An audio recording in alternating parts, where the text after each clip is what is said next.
Ippo Takamura says, Pell survived a bomb at point blank range, but Big Mom didn't. Pell Yonko level confirmed. Pell's at least stronger than Ashura Doji. That's a confirmed fact, right? Pell is 100% stronger than Ashura Doji. Because Ashura Doji, like, the stuff, he died to some firecrackers or shit. It was not a big deal. Myron12 says, Chapter 1042 to me is the highlight of Onigashima. I think, yeah, 1042, the Gear 5th fight scenes are really, really zany, fun battle scenes, but 1042, if you guys don't remember, that's the chapter that ends with Kaido hitting Luffy over the head, thanks to CP0's sneak attack. 1042, it's, I think, the coolest, let's take a look. I think it's the coolest choreographed, straight up choreographed fight scene in One Piece. Second, maybe just to Luffy versus Katakuri, Snake Man. I think I'd still put it second to Luffy versus Snake Man. But look at this shit. It's so cool. All right, so you're getting the usual Black Mamba stuff or whatever. Blah blah blah blah blah. I like the progression first of all. So Kaido's kind of getting overwhelmed by Gear 4th. Luffy's just gotten Gear 4th. Then Kaido steps it up a pace. This is funny. So then we see Kaido using Future Sight. That's pretty cool. It's a cool little twist. Kaido in Dragon form using Future Sight. So actually in Dragon form, he's actually weaving between Snake Man. That's really cool. Like, I just love the variety of abilities that's shown here. So Kaido's taking Luffy. He flies with Luffy all the way up, spiral style, all the way up, blasts him down through Onigashima. So from top to bottom. Really, really dope. Like, just the ideas here. Giant dragon flying way up into the sky, then shooting Luffy all the way down through Onigashima. Luffy coming out through the bottom, flying straight back up. So they're zooming around DBZ style. This is like closest to DBZ that One Piece has gotten, you know, outside of anime shit. But they're flying around.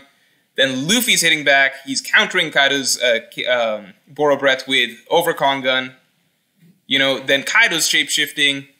So to counter Luffy's Overcon Gun, Kaido hits back. Then they're both going at it with just their final attacks, and then Kaido gets this great pan. I don't know. I love the way that the flow of action throughout this chapter, just flying basically all across Onigashima, top to bottom, left to right, different forms, different hockey abilities used. I thought that this was a great, great, great chapter. Nanobot says, why was Apu forgiven after the raid? He was free talking to Kid like nothing happened. Did he forget he was an op and betrayed everyone? Hawkins died. Yeah, like things that were really significant at one point, like, you know, the Kid and Apu dynamic, which I thought was really, like, if you look at Kid and Killer coming out of chapter 1050 and their mentality there, that's really exciting. Like, that's juicy character stuff, and it all comes full circle to basically them confronting Apu, and, like, he's the source of their whole feelings that, you know, we're not working with anybody else for the rest of this, like, forever, right? We've completely turned our back on all of the pirates. We're done with this, right? We've been burned too hard. All of that is kind of just, like, hand-waved away, including the relationship they have with Apu. It just doesn't really, like, pretty soon they're just like, you know what, we're cool with working with pirates. We don't actually see any sort of, like, internal thought process change or anything like that. And that extends, like, I think the most damning thing is basically, like, they're literally fine with just Apu being around at this point. So, like, it didn't really matter to them at the end of the day. If we go to, like, chapter 950, to me, this is, like, juicy stuff, right? I'm sick of the alliance. I don't trust anyone. Consider it a gift that I don't kill you right here. Let's go, Killer. Let's get our people back. We do things our own way. To me, this is juicy stuff. This is juicy character stuff. Kid's anger, everything that's happening here, right? Like, I really, really like it. I love the potential. At the end of the day, the transition that Kid had as a character, and, like, it's still there. It's still present once he confronts Apu again. So, exciting stuff potentially for his character. The transition that Kid has, I personally felt that, like, the fact that it essentially happened off screen, like, we never actually got a moment that we really understood, like, Kid changing or, like, having a realization or anything. Like, at some point he was just like, you know what, I've seen enough of Luffy, like, I'm good with taking Big Mom. I trust everybody now. Let's all fight together. Apu, you're okay, whatever, forget it. Like, the juicy part of his character transformation was kind of, like, skimmed over, or, like, never really, like, we saw the before and after, basically, you know? We saw the before, then we saw after where he's like, fuck it, I'm gonna go take Big Mom. We skipped the juicy middle part where it's like, where did all of this go? Where did all of the, like, what was the moment, like, how did his mind change? What was it, you know? What was it? You know, like, Nico Robin, right? Like, what's the juiciest part of her character arc, right? What's the juiciest part of her character arc? It's the moment that this shit happens, right? So before this, Robin has a certain mentality, right? This is before. This is her beliefs before. Hard bought into this mentality that I can't be with other people. My name is the world. Everyone will abandon me, blah, blah, blah, blah, blah, etc. Then we get this moment. We have a powerful moment where you get the character transition, like the transition in terms of the mentality of what they're thinking, why are they believing what they believe, etc. Right? This moment is really important. This is a juicy character moment. Then we get the internal monologue. Live, I thought it was something I couldn't wish for, blah, blah, blah, blah, blah. Like, you see the whole sequence of thoughts, you know, the fallout from this moment that turns her from A, you know, A up here, to, you know, to B, right? And now you could say, like, you know, that's what makes Robin's storyline so powerful. You could say, well, it's not fair to compare Kid to Robin, because Robin's obviously very hard to top, but, like, this is just one example, right? I could go through a dozen different examples of, like, more and more minor characters throughout the story. Like, I can go through Wiper, I can go through Nami, I can go through pretty much most of the Straw Hats, like, you know what I'm saying? I can go through Law and Dressrosa, like, I could go through multiple characters in Dressrosa. This same sort of thing, that's just what character writing kind of is. Whereas with Kid, it's kind of like, it just, we skip the juicy part. We're at A here with Kid. Then we get B, which is, he's downstairs, he's like, I'm cool with fighting Big Mom with Law, and like, Apu, you're good with me too, you know, after the war and everything like that.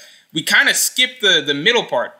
You know, the middle part where the actual, like, what's he thinking on the roof? What changes for him on the, like, we can assume that he's inspired by Luffy or something like that, but like, where does it really happen? Like, what's the character transition? I think that's the thing that I would say is the most wasted bit of Kid, because he's got some juicy stuff he's working with in Act 2. I was really excited for Kid right here, as of this chapter in Act 2. Flame Emperor says, Ashura, enough said. Yeah, we don't need to talk about Ashura again. Angel Rise says, one of my favorite moments was 1029. It was a friendship trope done visually cool that was outside the main cast. 1029. Oh, killer. Yes. No, 100%. I'm on board. Love it.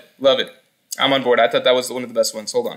You know, you could say it's generic or something like that, but I love this whole sequence with, I thought Killer versus Hawkins, low-key, you know what? My bad. I sometimes say that I don't think Wano had as good fights across the board as it could have, but I forget stuff like this, you know?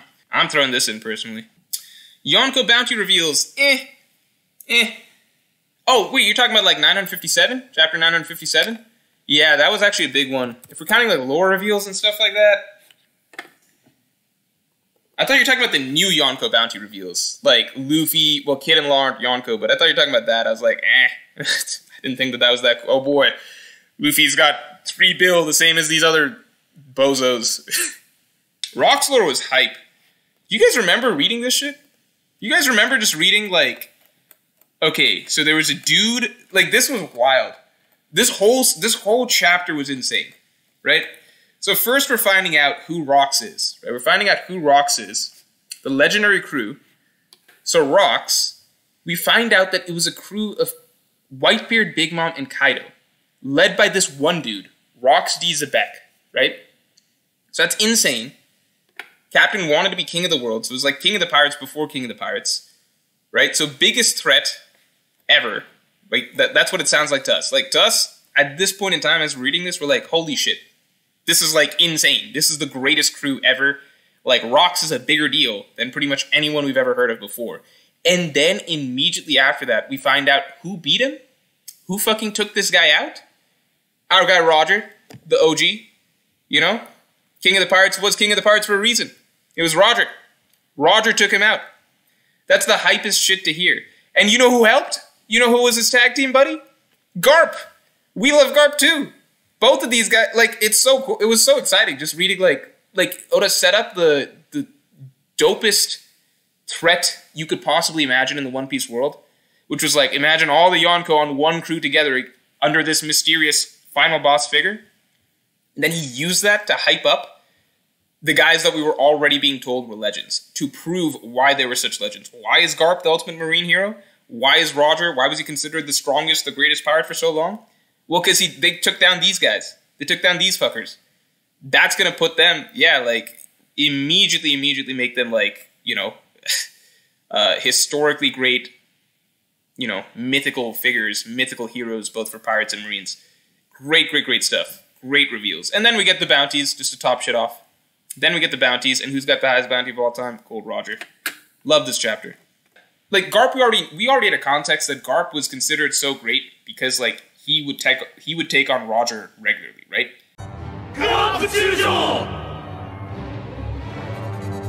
We never really knew what Roger's, first of all, his claim to fame was. We knew he fought with Whitebeard and stuff in the past, but, like, to find out that he was behind taking down rocks, that, like, makes sense. It's like, okay, so he really earned his status as the #1 pirate, right? Like, he took down this crew. And Garp was the person who helped him. So it doubles down on our understanding that, yeah, Garp's really taken on all the best pirates in history, basically, and, like, pretty much made a legend for himself that way. So, love this chapter. And Roger's bounty is conveniently 5.5 billion berry, just short of 5.6. Sets Luffy up to get 5.6. Great stuff. Oh boy. Luffy's got 3 bill, the same as these other bozos.